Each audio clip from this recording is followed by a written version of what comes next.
I'm Nicholas Serota and I have been director of the Tate since 1988. I think that when we decided to create Tate Modern, we had first of all the ambition of creating in London a museum of modern art. I mean, there we were towards the end of the 20th century, one of the few capital cities in the world that didn't have a museum that was dedicated to modern art.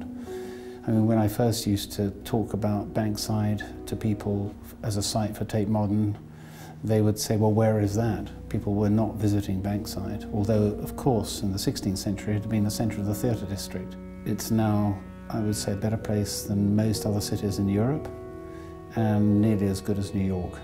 You can't see quite as much art in a day in London as you can in New York.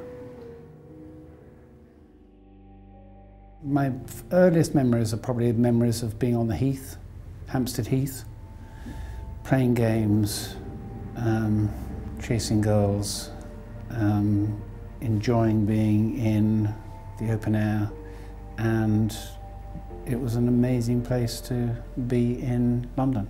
There are certainly artworks that somehow evoke personal memories of being in London at different times, and if I think about the rather bleak works that Gilbert and George made in the 1970s in East London, it reminds me of what it felt like to arrive in East London as I did in 1976 as director of the Whitechapel.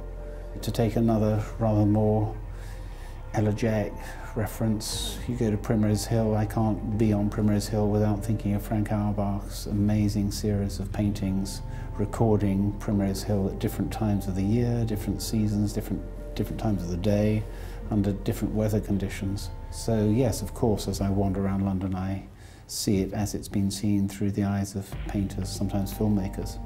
I think the great thing about galleries is that they ought to be places that people don't feel afraid of going into. And when they go in, they'll open themselves up to the experience and perhaps find something they haven't been expecting. I wasn't especially good at art and I didn't pursue it. I became more interested in history and geography and economics, which is what I studied initially at Cambridge.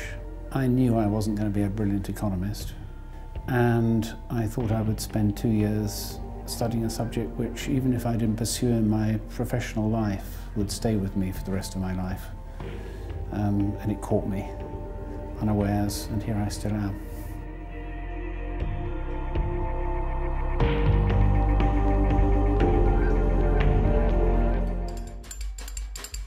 Click the videos to watch more Londoners and don't forget to subscribe.